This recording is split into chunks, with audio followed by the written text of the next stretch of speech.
کال کیا، کیا نام ہے؟ سید منیب نام ہے آپ کا؟ جی سید منیب احمد، کراچی سے بات۔ اللہ آپ کو عزت دے، اللہ آپ کو سلامتی دے۔ جی منیب بھائی۔ بس حسن بھائی آپ سے کچھ سوالات مجھے، ویسے تو ماشاءاللہ کافی چیزیں، میں پہلے تھوڑا سا آپ کو اگر ٹائم لوں کچھ چیزیں بتاؤں جی سر۔ کہ جیسے ہم پہلے جو ہے بچپن میں بریلویت کے اندر مشہور رہے، اس کے بعد آہستہ جی آہستہ تھوڑا کچھ دیوبندی مکتبہ فکر سے کچھ تھوڑا جڑے، پھر اس کے بعد آخر میں ہمارا تعلق جو ہے وہ اہل حدیث مکتبہ فکر سے ہوا۔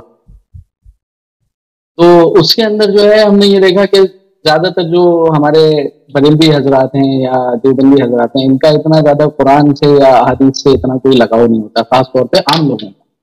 جو بریلویوں کا؟ ان کا تو شاید بریلویوں کا لگاؤ نہیں؟ بریلوی حضرات ہیں، اچھا اچھا۔ ہاں مطلب زیادہ تر تو ان کے پاس اسی طرح کے خرافات ہی ہیں کہ جیسے عید میلاد النبی منا لیا اور اس طرح کی چیزیں، زیادہ تر یہ یا بس نعتیں پڑھتے رہے، بس زیادہ تر دین ان کا اسی طرح کا۔ اچھا، اہل حدیث مکتبہ فکر میں نے دیکھا کہ وہ جو ہے قرآن کو سمجھنے کی بات اور حدیث کے اندر جو ہے نا ان کا بہت زیادہ کنسرن ہے۔ صحیح۔ تو بہرحال آپ کو تقریباً 8-10 مہینے سے میں سن رہا ہوں، اس کے اندر بہت ساری چیزیں تو میرے سمجھ میں آئی ہیں الحمدللہ، لیکن یہ جو استغاثے والا مسئلہ ہے، اللہ کے علاوہ کسی اور سے مدد طلب کرنے والا، اس کے اندر جو ہے نا کچھ چیزیں وہ تھوڑی سی انکلیئر ہیں۔ تو میں چاہتا ہوں، میں نے کہا آپ سے بات ہو تو تھوڑے سے سوالات آپ سے اس حوالے سے کیے جائیں۔ جی بسم اللہ۔ اچھا، جیسے اس کے اندر جو ہے نا ایک چیز بڑی بہت زیادہ ہمارے سامنے آتی ہے کہ ہم مدد اس سے مانگ سکتے ہیں، جیسے جو تحت الاسباب چیزیں ہیں۔ کیا چیز ہے؟ جیسے ایا کا نام، تحت الاسباب جو ہمارے مطلب اسباب کے اندر رہتے ہوئے چیزیں ہیں، مثلا جیسے کسی زندہ انسان سے مدد مانگنا، جیسے اپنے بھائی سے مدد مانگ لینا، رسول بھی یہ تو صلی اللہ علیہ وسلم۔ جی رسول سبب ہے، لیکن جیسے وہ ہمارے سامنے نہیں ہے کیا وہ کیسے اس ہماری فریاد کو سنیں گے؟ ملائکہ سامنے ہے نہیں ہے، ملائکہ بھی سامنے نہیں ہے، ملائکہ رزق پہنچاتا ہے نہیں پہنچاتا؟ ملائکہ سے بہت ساری چیزیں ہم آنکھوں سے نہیں دیکھتے نا، اس کا مطلب نہیں کوئی جھوٹ ہے۔ نہیں، جیسے ملائکہ سے ہم مدد تو نہیں طلب کرتے، ہم تو نہیں، ملائکہ دے کے ایمان تو ہے نا کہ ملائکہ دے کے موت دیتے ہیں اللہ کے حکم سے، ٹھیک ہے نا؟ ملائکہ رزق دیتے ہیں اللہ کے حکم سے، حضرت میکائیل علیہ السلام رزق روزی بانٹنے کے وکیل ہیں اللہ کی جانب سے۔ ملائکہ بارش لے کے آتے ہیں اللہ کی جانب سے، اور بھی ملائکہ کے بہت سارے کام ہوتے ہیں، ٹھیک ہے نا؟ ہم ان کو نہیں دیکھتے، لیکن اس کا مطلب نہیں ہے وہ سبب نہیں ہے۔ سبب کا مطلب یہ نہیں کہ صرف سامنے آپ کو نظر آئے تو ہے، اگر نہیں ہے تو نہیں ہے، سبب غیبی بھی ہو سکتا ہے۔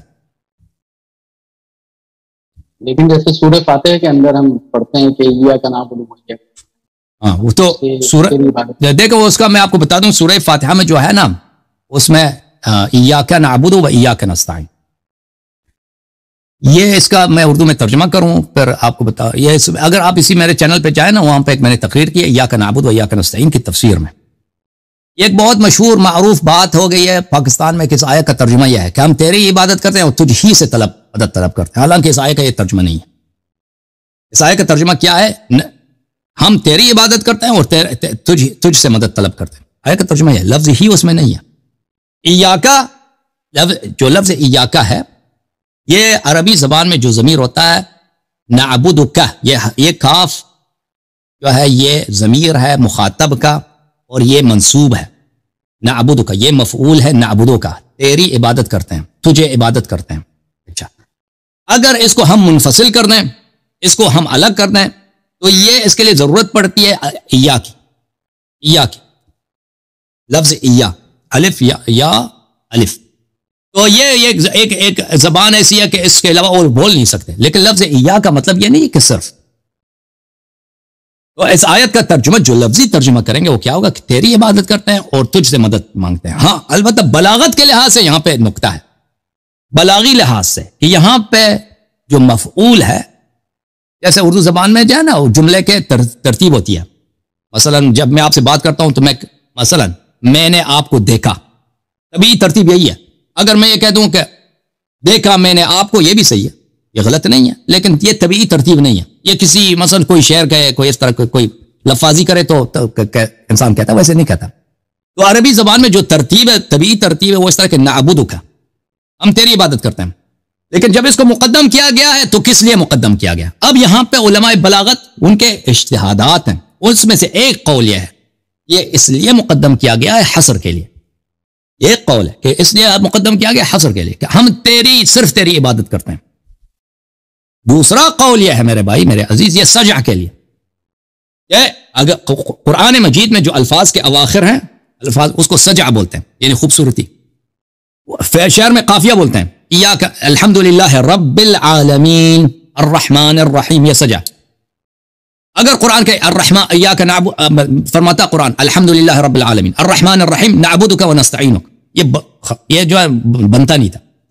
تو اس لیے اس کو مقدم کیا گیا خوبصورتی کے لیے. دوسرا یہ ہے کہ اہمیت کے لیے کہ تو اہم ہے، ہم کیا ہیں، ہم کم ہیں، ہم چھوٹے ہیں.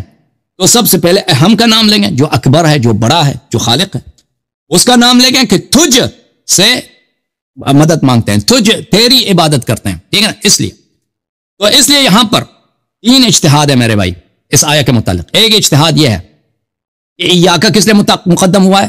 حصر بیان کرنے کے لیے کہ صرف ہم تیری عبادت کرتے ہیں.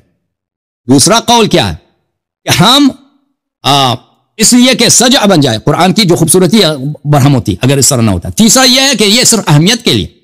تو یہ کوئی متعین نہیں ہے، یہ زمخشری کے صاحب کا قول ہے. اور زمخشری کے بعد جو بہت بڑے ادیب تھے اس کے بعد یہ کافی مشہور ہو گئی ہے کہ ایاکا صرف کس لیے ہے، ایاکا اس لیے مقدم ہوئی ہے تقدیم و حق و تاخیر یدل علی الحصر، یہ حصر بیان کرنے، ہی لفظ ہی اردو میں کہتے ہیں نا، صرف بولنے کے لیے. تو اس لیے یہ آیا، لیکن یہ متعین نہیں ہے، اس کے دوسرے بھی احتمالی معنی ہے. ٹھیک ہے نا؟ اور اگر یہ آیت اس طرح ہوتا نا، مطلب کہ ہم اللہ کے علاوہ، اگر یہ ہوتا کہ اللہ کے علاوہ کسی اور کی مدد نہیں مانگ سکتے تو پھر مدد مانگنا حرام ہوتا. اگر یہی مطلب ہوتا جو آپ کہہ رہے ہیں نا کہ اللہ کے علاوہ کسی اور کا مدد نہیں لے سکتے تو شرک جو ہے ہر جگہ شرک ہے، گناہ ہر جگہ شرک ہے. تو پھر آپ بیوی سے مدد کیا بھائی کھانا دے دو، حرام. شرک، بلکہ شرک صرف حرام نہیں، شرک کافر ہو گئے. بھائی پانی پلاؤ، حرام. کام پہ گئے ٹیکسی پکڑنا ہے، ٹیکسی والے رک جاؤ مجھے لے کے جاؤ، حرام. شرک بھائی، وہ پھر تو سب شرک ہو جائے. پھر اگر یہ مطلب ہوتے ہیں نا حدیث ہوتے ہیں کم از کم اس کے متعلق، یا رسول اللہ اس آیت کا ظاہری معنی تو یہ ہے کہ ہم کسی سے مدد نہیں لے سکتے. وہ صحابہ بیوقوف تو نہیں تھے، وہ انسان تھے، عاقل تھے، عربی زبان کو بخوبی آتی تھی. جب یہ آیا سامنے دن میں تو 5 نمازیں نا واجب، اس کے علاوہ فرض مستحب نمازیں بھی ہیں. تو ہر نماز میں سورہ فاتحہ 2 دفعہ پڑھتے ہیں کم از کم، نہیں پڑھتے بھائی؟ ہے کیا منیب بھائی؟ پڑھتے ہیں نا آپ؟ ہاں پڑھتے ہیں. تو صحابہ کے ذہن میں کبھی نہیں آیا کہ یا رسول اللہ ہم اللہ کے علاوہ کسی اور سے مدد نہیں مانگتے، لیکن ہم تو مدد تو مانگتے ہیں، کرنا پڑتا ہے. یا یہ کہ اس کا حکم کیا؟ تو وہ بتا دیتے کہ بھئی اگر ظاہری سبب ہے تو مانگ سکتے ہیں، اگر غیبی سبب ہے تو نہیں مانگ سکتے. اگر کوئی مر گیا تو نہیں. یہ صرف کوئی حدیث ہی نہیں ہے، کوئی روایت ہی نہیں ہے، نہ اس آیت کے متعلق نہ کسی اور آیت میں، کسی جگہ بھی نہیں ہے کہ اگر مدد والا سامنے نہیں ہے تو آپ مدد نہیں مانگ سکتے. اوکے بولیں بسم اللہ. اچھا اس کے اندر دیکھیں ایاک نعبد و ایاک نستعین کے اندر میرا ہرگز یہ مطلب تو نہیں تھا کہ خاص تیری عبادت کرتے ہیں اور خاص تیری سے مدد مانگتے ہیں. وہ تو آپ کا میں نے لیکچر سنا بھی ہے موضوع کے اوپر. لیکن بات یہ ہے کہ جب اللہ تعالیٰ جو سب سے زیادہ طاقت کا حامل ہے، تو جب اللہ تعالیٰ کو ہم ڈائریکٹ پکار سکتے ہیں، اللہ تعالیٰ نے ہم اپنے آپ سے مدد لینے کو منع بھی نہیں کیا، تو پھر ہمیں کیا ضرورت ہے کہ ہم کسی اور وسیلے؟ الگ بات ہے نا یہ. پھر دیکھیں ایک بات ہے شرک کی، اگر کریں تو شرک ہے. ٹھیک ہے نا؟ تو یہ شرک تو نہیں ہوا. پھر آپ کہتے ہیں ضرورت کیا ہے نا، بہت ساری چیزیں اس سے شرک نہیں بنتا. دیکھیں مثلا ایک بے فائدہ کام بن جاتا ہے آپ کے کہنے سے. ایک چلے اللہ سب سے بڑا دینے والا ہے تو اللہ سے مانگو، تو کسی اور سے کیوں مانگتے ہو؟ بات میں اس کا جواب دوں گا. لیکن اگر ہم کہہ دیں کہ چلے بات آپ کی صحیح ہے لیکن اس سے شرک ثابت نہیں ہوتا. دنیا میں انسان اگر کوئی بے فائدہ کام کرتا ہے نا، میں بے فائدہ کام بہت کرتا ہوں. ابھی مثلا صبح اٹھا، صبح آئینے کی طرف بالوں کو کنگھی لگا دی، اس کے بعد جا کے میں شاور میں گیا، فرض کریں میں غسل کیا نا، یہ تو فضول کام ہے. میں نے کیوں کنگھی لگا دی پہلے؟ اور بھائی اگر شاور ہی غسل کرنا ہے پانی سر پہ، میں نے پہلے کنگھی کیوں لگائی بھائی؟ وہ بعد میں آ کے کنگھی لگاتے نا. تو میں نے اس کا مطلب یہ نہیں کہ میں مشرک ہو گیا، کافر ہو گیا. ہم اگر آپ کی بات کو مان بھی لیں نا، میں کہہ دیں کہ چلو مجھے نہیں آتا، یہ فضول کام ہے غیر اللہ سے طلب کرنا، لیکن اس کا مطلب یہ تو نہیں کہ یہ شرک ہے. استغاثہ شرک ہے. وہ جو کہتے ہیں یہ کفر ہے، یہ شرک ہے. بھائی دلیل لے کے آؤ، کیوں کفر ہے ایسے بلا وجہ کفر؟ آپ ایک حدیث لے کے آئے، ایک روایت لے کے آئے کہ رسول اللہ صلی اللہ علیہ وسلم سے آپ مرنے کے بعد مدد نہیں مانگ سکتے. زندگی میں مدد مانگ سکتے ہیں، اس کے مرنے کے بعد مدد نہیں مانگ سکتے. یہ کوئی کچھ لے کے آئے. اگر نہیں ہے تو پھر آپ اس کو کیوں شرک کہتے ہیں؟ کیوں؟ صحابی کا کوئی قول، چلے پیغمبر کو چھوڑے، کسی صحابی کا، کسی تابعی کا قول لے کر کوئی کہہ دیا ہو کہ بھئی اگر مدد مانگی آپ شرک ہو گئے. یہ سب افکار کس کے؟ ابن تیمیہ. ابن تیمیہ 8ویں صدی میں آئے بھائی، پیغمبر صلی اللہ علیہ وسلم کے 750 سال بعد آئے. 750 اس نے اس کو شرک قرار دیا، اس نے شرک قرار دی. دیوبندی اس سے سیکھ گئے. دیوبندی ابن تیمیہ کے افکار کے حامل ہیں. تو میرے محترم بھائی، جیسے اسلام دلیل مانگتا ہے نا کہ ایک شخص مسلمان ہے، اس کی دلیل ہونی چاہیے. شہادتین پڑھتا ہے، ایمان ہے تو مسلمان ہے. اسی طرح کافر کی بھی ایسے ہی کافر نہیں بنتا. کوئی چیز ایسے بلا وجہ کفر، اس کی دلیل ہونی چاہیے شرک ہونے کی. میں رسول اللہ صلی اللہ علیہ وسلم کو اللہ نہیں مانتا، میں ان کو اللہ کا مخلوق، اللہ کا محتاج، اللہ کا عبد مانتا ہوں. اللہ وہ بالکل ہر چیز میں اللہ کے محتاج ہے. جتنا بھی پیغمبر صلی اللہ علیہ وسلم کی عظمت اللہ نے دی ہے، اگر اللہ نہ دیتے تو ان کی عظمت نہیں ہوتی. اللہ تعالیٰ نے ان کو عظیم بنایا، اللہ تعالیٰ نے ان کو کرامات دی. اب میں ان سے مدد مانگتا ہوں. یہ کیوں شرک ہے بھائی؟ یہ کیوں؟ میں اپنے باپ سے مانگ سکتا ہوں، شرک نہیں ہے. ماں سے، کافر سے، میں کافر سے مدد مانگ سکتا، یہ شرک نہیں ہے. اگر پیغمبر سے مانگ، شرک ہو گیا. دلیل دے تو ہم رک جاتے ہیں. ابھی شرک سے ہمیں نفرت ہے، ہم کوئی ضد تو نہیں ہے، ہم جنت نہیں جانا چاہتے. دلیل دے دو شرک ہونے کی. دیکھیں، مدد مانگنا عبادت میں شامل ہے یا نہیں وہ تو ایک الگ بات ہے، لیکن دیکھیں عام طور پہ تو آپس میں ایک دوسرے کی مدد کرنے کا اللہ تعالیٰ نے جو حکم فرمایا، اللہ تعالیٰ نے کہا وَتَعَاوَنُوا بِالْبِرِّ وَالتَّقْوَىٰ، سورہ مائدہ کی آیت نمبر 2 کے اندر. تو اس کی تو چلے ترغیب ہے. لیکن جو لوگ دنیا میں مطلب نہیں تصرف رکھتے تو ان سے کس طرح ہم طلب کر سکتے ہیں؟ کیونکہ ہمیں قرینہ بھی نظر آتا ہے، ایاک نعبد و ایاک نستعین. دیکھیں یہاں پہ چلو ہم عبادت کرتے ہیں، اس کے بعد اللہ تعالیٰ سے دعا مانگتے ہیں، مدد بھی مانگتے ہیں. لیکن ہم جیسے عبادت کریں اللہ کی اور اس کے بعد ہاتھ پھیلائیں ہم اللہ کے رسول کے آگے یا مولا علی کے آگے یا کسی اور کے آگے، تو یہ تو زیادہ بعید نظر آتا ہے بجائے اس کے. کیوں؟ عبادت جس کی ہو رہی ہے تو دعا تو اسی سے طلب کرنا سمجھ بھی آتا ہے. یہاں پہ قرینہ بھی ہے، ایاک نعبد و ایاک نستعین میں. بے شک یہ خاص نہیں ہے، ایاک کو آپ خاص نہ لیں کہ ہم خاص تیری عبادت کرتے ہیں، تجھ سے مدد مانگتے ہیں. لیکن یہاں سے ایک بات تو لازم سمجھ میں آتی ہے کہ اللہ تعالیٰ اپنی عبادت کے ساتھ مطلب دعا کے لیے جو ہے اپنے آپ کو پکارنے کو. ٹھیک ہے، تو پھر یہ بھی آپ کے جو سوال ہے نا، اس کو یہ شرک نہیں بنتا اس سے. یعنی اگر کوئی شخص پیغمبر سے دیکھیں، آپ زیادہ سے زیادہ صرف آپ جواب بھی نہ دیں سوال کا، نام کہیں چلے میں نہیں آتا، بات مان لی آپ کی. یہ زیادہ سے زیادہ یہ فضول کام ہے. ٹھیک ہے نا؟ جب اللہ ہے تو آپ نے دوسرے سے کیوں مانگی؟ آپ زندگی میں بھی بہت ہوتا ہے نا، اللہ ہے تو آپ ظاہری اسباب سے کیوں طلب کی؟ بیوی سے کیوں کہا کہ پانی دے دو؟ اللہ سے طلب کرو. ٹھیک ہے نا؟ یہ تو اس طرح بھی کہہ سکتے ہیں. نہیں، وہ تو ظاہری اسباب ہے. ٹھیک ہے، اسباب منحصر نہیں ہے ظاہر میں. مسلمانوں کا عقیدہ ہی ہے. ذالک الکتاب لا ریب فیہ ھدی للمتقین الذین یؤمنون بالغیب. ہم غیب پہ ایمان رکھتے ہیں.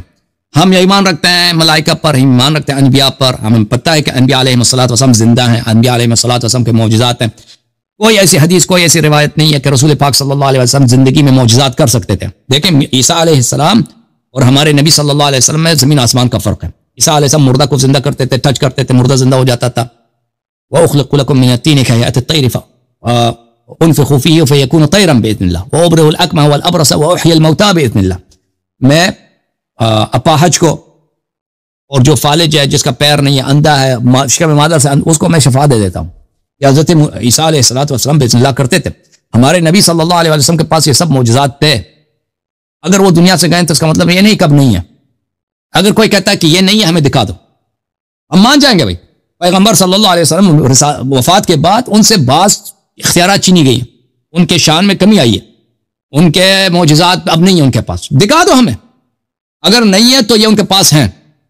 یہ پہلی بات ہے. دوسری بات یہ ہے کہ دیکھیں میرے عزیز، مذہب اہل بیت طاہرین علیہم الصلوۃ والسلام میں ہمارے پاس، دیکھیں آپ لوگوں کے پاس زیارات کے احادیث بہت کم ہیں، توسل کے احادیث بہت کم ہیں. ہمارے پاس احادیث بہت زیادہ ہیں. اہل بیت علیہم الصلوۃ والسلام جو قرآن کے عدل ہے. رسول اللہ صلی اللہ علیہ وسلم نے فرمایا میرے بات اتباع کرو قرآن اور اہل بیت علیہم السلام کی، اور جو ان کے اتباع کرے گا کبھی گمراہ نہ ہوگا. تو اہل بیت علیہم السلام کی روایات میں بہت زیادہ ہے کہ تم جب مثلا امام حسین علیہ السلام کی زیارت پہ چلے جاؤ تو ان سے اپنے حوائج طلب کرو، اپنے امام وقت سے یا کسی بھی امام سے اس سے استغاثہ کرو، تو حاجت طلب کرو، مدد طلب کرو. اب صرف اس میں جو اشکال آ جاتا ہے صرف اس میں وہی ہے کہ وہ سامنے نہیں ہے. مثلا میں قبر رسول صلی اللہ علیہ وسلم سے خطاب کرتا ہوں تو وہ تو نہیں ہے. تو بھائی جب آپ نماز پڑھتے ہو دن میں، ٹھیک ہے نا، تمہارے پاس یہ احادیث نہیں ہے کہ تم مدد طلب کرو، کوئی بات نہیں ہے، یہ احادیث نہیں ہے، لیکن تم جب یہ تو حدیث تو ہے نا، نماز پڑھتے ہو، تحیات پڑھتے ہو، تو اس میں تم کیا کہتے ہو؟ اس میں السلام علیکہ ایھا النبی کہتے ہو یا نہیں کہتے؟ نبی صلی اللہ علیہ وسلم پہ خطاب، السلام علیکہ ایھا النبی، تجھ پہ سلام، تجھ پہ سلام ہو اے نبی، ایھا النبی، اے نبی، ای جو ہے منادا ہے، حرف ہا حرف تنبیہ ہے، نبی اس منادا کا بدل ہے، یعنی تاکید کے ساتھ کہ اے نبی تجھ پہ سلامتی ہو میری جانب سے، اللہ تعالیٰ کا رحمت ہے تجھ پر۔ تو عرض یہ ہے کہ، اور میں آپ کی خدمت میں عرض کروں کہ میں کچھ حدیث آپ کو دکھاؤں،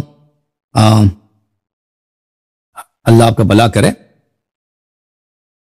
دیکھیں اگر استغاثہ کے حوالے سے جیسے آپ ماشاءاللہ ہماری کتب احادیث جو ہیں چاہے کتب ہے اس میں سے بہت اچھی آپ کی نالج ہے ماشاءاللہ، آپ ساری چیزیں دکھا رہے ہوتے ہیں، ہم اس سے سمجھتے بھی ہیں، کیونکہ میں اگر اہل حدیث اپنے آپ کو مطلب مانا بھی تھا تو اس لیے نہیں کہ ہم کوئی منتخب اہل حدیث تھے کہ آج وہ اچھی ہوں گی بولیں گے، اور جو مطلب اس طرح کی ہوں گی جیسے صحابہ کے بارے میں ہے، وہ ساری چیزیں تو مجھے سمجھ میں آتی ہیں، لیکن جیسے اب یہ استغاثے کے حوالے سے آپ نے کہا، توسل کے حوالے سے آپ کے پاس کثیر تعداد میں حدیث ہیں، ہمارے پاس کم ہے، تو اگر کوئی کم بھی ہیں آپ کے نالج میں کوئی ایک آدھ حدیث تو وہ آپ مجھے اس کے حوالے سے بتائیں، کیونکہ دیکھیں اب جیسے عیسیٰ علیہ السلام کے حوالے سے میں دکھا دیتا ہوں، بالکل، تو میرا یقین ہے عیسیٰ علیہ السلام جو ہے وہ معجزات رکھتے تھے ساری چیزیں، لیکن اب جبکہ وہ دنیا میں نہیں ہے، جبکہ عیسیٰ علیہ السلام کو تو اللہ تعالیٰ نے زندہ اٹھایا دیا، اگر میں اس وقت کوئی بلائنڈ بندہ لے آؤں اور کہوں عیسیٰ علیہ السلام جو ہے آپ کے پاس اللہ نے آپ کو معجزہ دیا تھا، آپ اس کو بینا کر دیں، یہ بندہ اندھا ہے، ٹھیک ہے، یا کوئی کوڑی ہے میں لے آؤں گے، یا کوئی مردہ میں بولوں، اس وقت تو وہ کرتے تھے، لیکن اب تو چونکہ وہ دنیا میں نہیں تصرف رکھتے تو وہ کیسے ان کے لیے پاسبل؟ بے شک کیسے پاسبل ہے بھائی؟ تم مشہد چلے جاؤ، تم مشہد چلے جاؤ، امام رضا علیہ السلام کے روزے پہ اللہ جانتا ہے، شب اربعین کو، شب عاشور کو، او سبحان اللہ، او سبحان اللہ، او سبحان اللہ، کربلا چلے جاؤ، یہ کیسے؟ میں نہیں جانتا کہ کیسے یہ ممکن ہے، کیسے ہوتا ہے، اللہ جانتا ہے کہ اتنے لوگ اندھے ہوتے ہیں، اتنے لوگوں جو ان کو ڈاکٹروں نے کہا کہ آپ کی کینسر ہے، آپ مرنے کی تیاری کریں، اللہ جانتا ہے، اتنے لوگ ہوتے ہیں جو ویل چیئر پہ آتے ہیں، پیروں نے شکم مادر سے انہوں نے ایک دن بھی قدم پہ نہیں چلا ہوتا، چلنے لگتے ہیں، یہ کیسے ہوتا ہے؟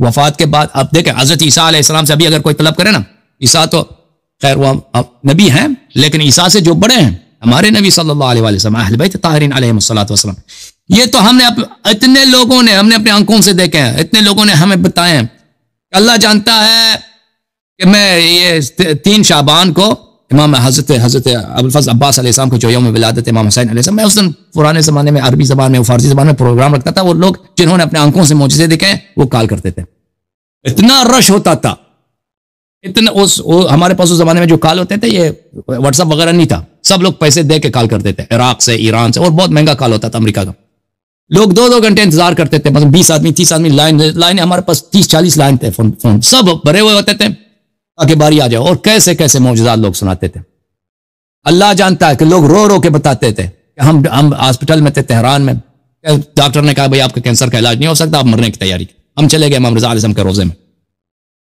اور کتنے دنیا سے دور دور سے جاتے ہیں لوگ، ادھر امریکہ میں رہ کے اللہ جانتا ہے امام رضا علیہ السلام کو پکارتے ہیں، ابوالفضل عباس علیہ السلام کو پکارتے ہیں، امام حسین علیہ، یہ تو ہم نے اپنے آنکھوں سے دیکھا، ہم نے زندگی میں بارہا دیکھا، ہم نے اللہ کو بھی پکارا ہے، اللہ کبھی دعا کی استجابت کرتا، کبھی نہیں کرتا، اسی طرح اہل بیت طاہرین علیہم الصلوۃ والسلام اگر ہماری مصلحت میں ہو کبھی استجابت فرماتے ہیں، کبھی نہیں کرتا، لیکن ہم نے بہت اس طرح معجزات دیکھے، ہر شیعہ گھر میں جائیں اس کے کہانیاں ہیں، ہر شیعہ گھرانے میں آپ جائیں نا ان سے پوچھیں ان کے کہانیاں ہیں، یہ کوئی قصہ کہانی نہیں ہے، یہ ان کے اہل بیت طاہرین علیہ السلام کے میں یہ لوگوں نے بنا دیا، یہ بالتواتر یہ حق ہے۔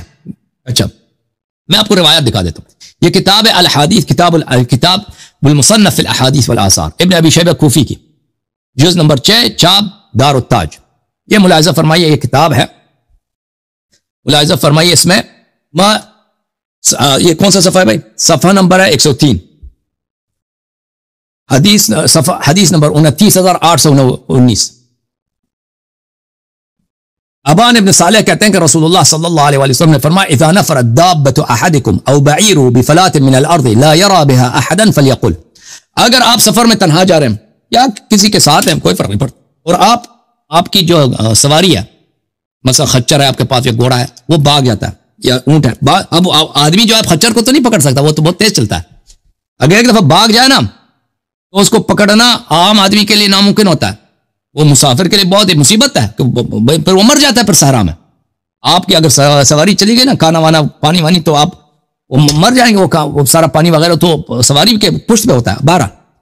تو اگر یہ ہو جائے تو آپ کیا کریں؟ رسول اللہ صلی اللہ علیہ وسلم نے فرمایا کہ ایک اعینون عباد اللہ فانہ سیعان, آپ کہہ دو اے اللہ کے بندو میری اعانت کرو, میری استعانت کرو, استغاثہ کرو, پھر اس کی مدد ہو جائے گی. اچھا, یہ حدیث جو ہے آپ کے بہت بڑے بڑے علماء نے اس حدیث کی تصحیح کیا. ملاحظہ فرمائیے, المعجم الکبیر للطبرانی ہے, اور سلیمان ابن احمد الطبرانی, اس نے بھی اس حدیث کی روایت کیا. یہ جلد نمبر کون سا ہے؟ جلد نمبر 10, چاپ مکتبۃ ابن تیمیہ. اس میں عبداللہ ابن مسعود سے روایت کیا سند کے ساتھ کہ اگر آپ کا سواری بھاگ جائے صحرا میں, تو آپ پکاریں کہ اے اللہ کے بندو میری اعانت کرو, تو فإن للہ فی الارض حاضرا سیحبس علیکم, اللہ کے ایسے ہیں غیبی بندے جو آپ کو نظر نہیں آتے, وہ آپ کے اس کو پکڑ لے کے روک دیں گے. اچھا, یہاں پر المعجم الکبیر جزء 17 میں خود طبرانی صاحب کہتے ہیں اس حدیث کو نقل کرنے کے بعد, یہ تیسری سند کے ساتھ عتبہ ابن غزوان سے کہ وقد جرب ذلك, ہم نے یہ کیا ہے, یہ انجام دیا اور یہ واقع ہوا ہے. تمہیں یہ کہو فلیقل یا عباد اللہ اغیثونی اغیثونی فإن للہ عبادا لا نراہم, اللہ کے ایسے بندے ہیں جو غیبی بندے, آپ ان کو نہیں دیکھتے, ان کو استغاثہ کرو, ان کو پکارو, وہ آپ کی مدد کریں گے. اللہ آپ کے علاوہ کرے مسند ابی اعلی میں ہے, اور مسند بزار میں ہے, اللہ آپ کا بھلا کرے. اور آپ کے نووی صاحب اپنے کئی کتب میں ذکر کرتے ہیں کہ ہم نے اس کو بارہا تجربہ کیا, اس نے خود تجربہ کیا, یہ واقعہ ایسا ہی ہے, ایسا ہوتا ہے. اوکے میرے بھائی, تو باطنی سبب سے, غیبی سبب سے اگر پکاریں تو یہ کفر نہیں ہے, یہ شرک نہیں ہے, بلکہ یہ سنت ہے. اچھا, اہل بیت علیہم الصلوۃ والسلام کے احادیث میں آپ کی خدمت میں عرض کریں کہ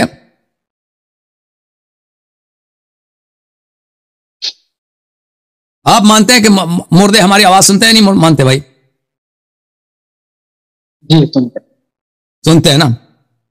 پیغمبر صلی اللہ علیہ وسلم کی حدیث بخاری مسلم میں حدیث ہے کہ جب انہوں نے کفار کو ڈالا تھا علی بدر میں, تو صحابہ نے ان سے, پیغمبر نے بات کیا تھا کفار سے نام لے کر, تو صحابہ نے کہا تھا کہ آپ ان کو کیسے پکارتے ہیں, تو فرماتا کہ آپ سے یہ بہتر سنتے ہیں.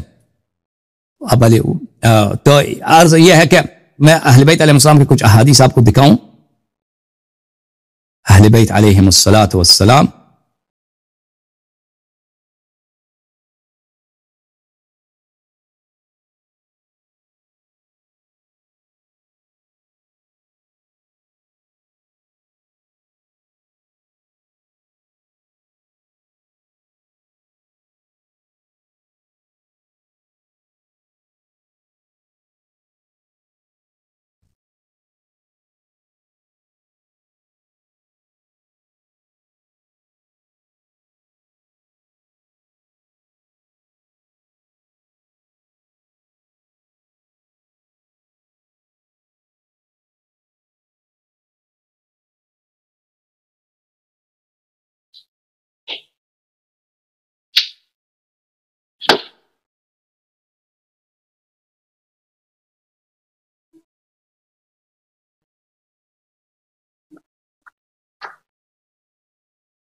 یہ کتاب ہے کشف المحجہ لثمرۃ المہجہ تالیف سید ابن طاووس رحمۃ اللہ علیہ، چاپ قم بستان کتاب۔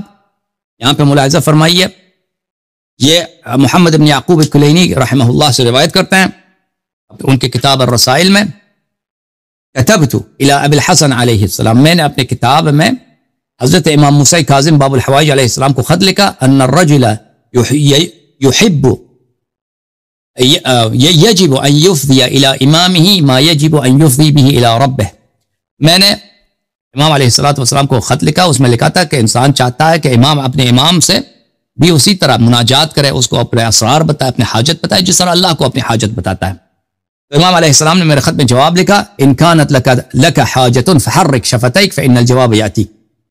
امام علیہ السلام نے فرمایا کہ اگر تجھے کوئی حاجت ہے تو اپنا ہونٹ ہلا دو، جہاں بھی ہوں اپنے ہونٹ ہلا دو، بات کرو، جواب تجھے آ جائے گا انشاءاللہ تبارک و تعالی۔ یہ کتاب کامل الزیارات ابن قولویہ رحمۃ اللہ علیہ، چاپ نشر الفقاہ فی قم المقدسہ، اس میں صفحہ نمبر ہے 252، حدیث نمبر 776۔ حضرت امام جعفر صادق علیہ السلام سے حدیث ہے، امام حسین علیہ السلام کی زیارت کے آداب میں کہ ادھر جائیں تو امام حسین علیہ السلام کی زیارت میں غم کی حالت میں اور دل شکستگی کی حالت میں زیارت کریں، اور پیاسے زبان کے ساتھ زیارت کریں، اور بھوکے پیٹ کے ساتھ زیارت کریں۔ اچھا، اور فرمایا کہ وصلح الحوائج، اور امام حسین علیہ السلام سے اپنی حاجتیں مانگ لو، ٹھیک ہے نا۔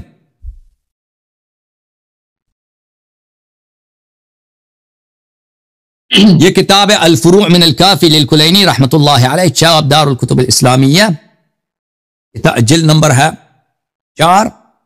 یہاں پہ آپ کو لے کے چلتے ہیں صفحہ نمبر 587 میں، حضرت امام ابی عبداللہ الصادق علیہ السلام سے روایت ہے کہ جب امام حسین علیہ السلام کی زیارت کرو، صلح الحوائج وانصرف عنہ، امام حسین علیہ السلام سے اپنی حاجات طلب کرو اور پھر اپنے وطن کو واپس چلے جاؤ۔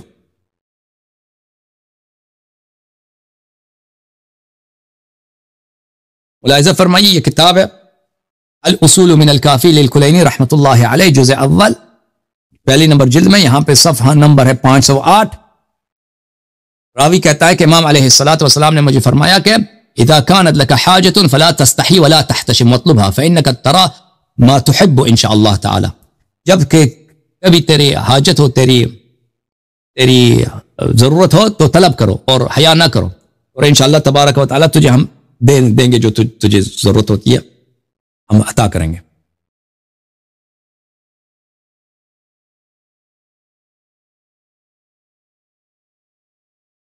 اس کے علاوہ بھی بہت سارے روایات ہیں، میں بھی اسی مقدار پہ اکتفا کرتا ہوں۔ اوکے میرے بھائی، اچھا، جیسے آپ نے سب سے پہلے تو یہ بات کی کہ آپ جائیں اور وہاں پہ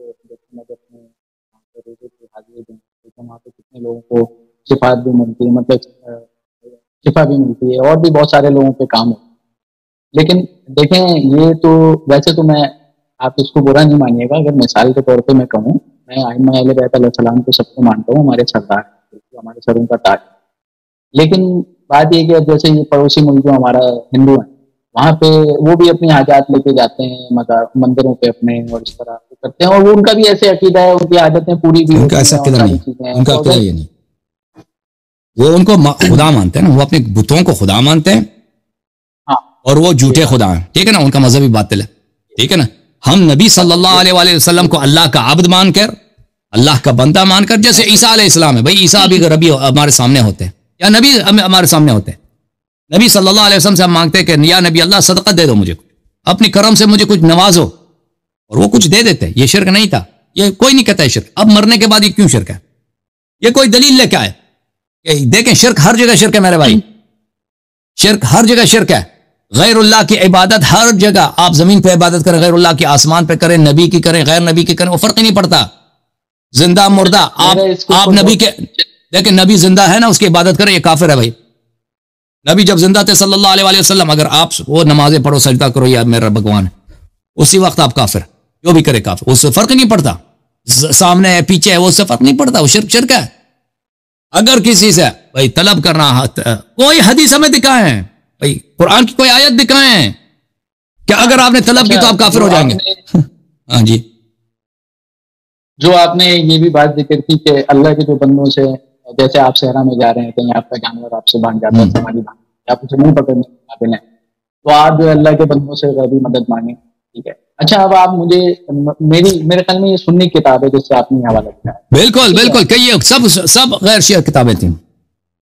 اچھا، اس کو بھی آپ دیکھیں تو اس کے اندر دیکھیں ترغیب آپ کو یہ نہیں دی جا رہی کہ آپ جو ہے کہ رسول اللہ صلی اللہ علیہ وسلم سے کو مدد کے لیے پکاریں یا اہل بیت علیہ السلام کے لیے پکاریں، بلکہ ترغیب یہی ہے، ظاہری اس بات پہ ہے کہ وہ دنیا میں ہمارے ایسے بندے جو تصرف رکھتے ہیں جو آپ کی مدد کریں گے. ٹھیک ہے. تو یہ بھی کچھ ظاہری اسباب میں سے سمجھ میں آتی ہے بات. ظاہری کہاں ہے؟ ظاہری جب وہ نظر ہی نہیں آ رہا تو کہاں ظاہری ہے؟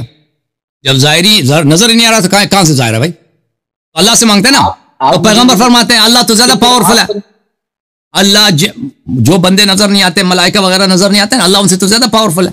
ان سے کیوں؟ اللہ سے مدد مانگو نا.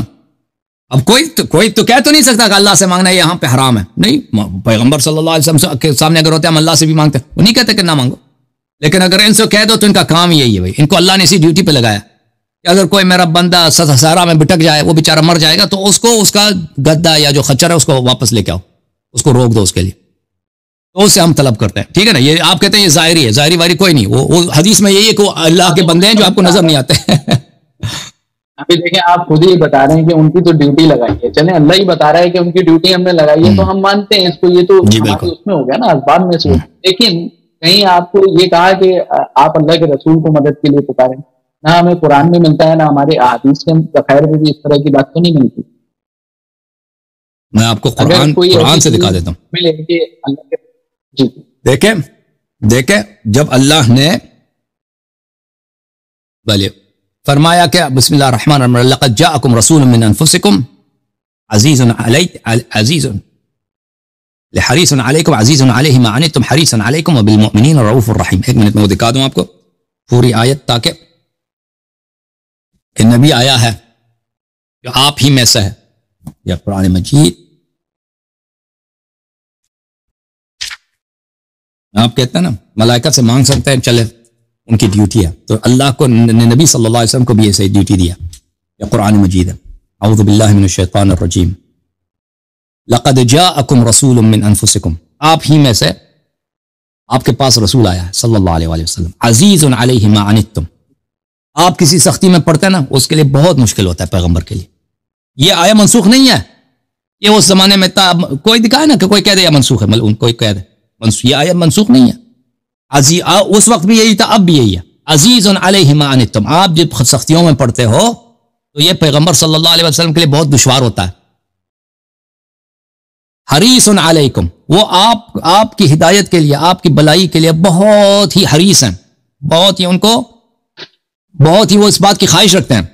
اچھا، بالمؤمنین رؤوف الرحیم، مؤمنین کے ساتھ وہ رافت بھی رکھتے ہیں اور بہت ہی مہربان ہیں. اللہ تعالیٰ نے قرآن مجید میں نے نہیں دیکھا کسی اور کو بھی رؤوف الرحیم کہا ہوں اپنے علاوہ، صرف اپنے میرے نبی صلی اللہ علیہ وسلم کو فرمایا. ٹھیک ہے نا. جب نبی صلی اللہ علیہ وسلم ایسے ہیں، سلام کر سکتے ہیں ان کو. ٹھیک ہے نا. سلام کرتے ہیں دن میں 5 دفعہ بلکہ زیادہ اس سے. وہ شرک نہیں ہے. لیکن اگر ان سے مدد مانگے تو مدد کیوں نہیں مانگ سکتے؟ ان کے پاس یہ مقامات بھی ہیں. جو وہ فرشتے ہیں نا صحرا میں گدا پکڑنے کے لیے، ان کا کیا مجال ہے پیغمبر صلی اللہ علیہ وسلم کے ساتھ سامنے ان کا مقایسہ کرنا؟ اگر ان پر وہ گدے پکڑنے والوں سے، فرشتوں سے مدد طلب کر سکتے ہیں تو خاتم الانبیاء صلی اللہ علیہ وسلم سے کیوں نہیں پکڑ سکتے؟ بالخصوص جب اہل بیت علیہ السلام کا فرمان ہے، نصوص ہیں، اتنے زیارات ہیں ہمارے پاس. جب ائمہ طاہرین علیہ السلام کی زیارت کے چلے جاؤ تو ان سے اپنی حاجت طلب کرو. امیر المؤمنین علیہ السلام کی زیارت میں ہے، ائمہ اطہار علیہ مقرر ہے یہ بات. تو کیوں نہیں؟ وہ ٹھیک ہے، میں نہیں دیکھتا، لیکن بہت ساری چیزیں میں دنیا میں نہیں دیکھتا نا. ابھی میں تو دنیا ظاہر کو دیکھتا ہوں، غیب کے عالم تو بہت وسیع ہے. غیب کی دنیا تو اللہ، وہ تو ہم دنیا کے کونے میں اندھے ہیں، غیب تو بہت ہے. نبی کریم صلی اللہ علیہ وآلہ وسلم اور ان کے مقامات عالم میں، دنیا میں، اللہ کے سامنے، وہ تو سب حق ہے. ٹھیک ہے نا. اوکے.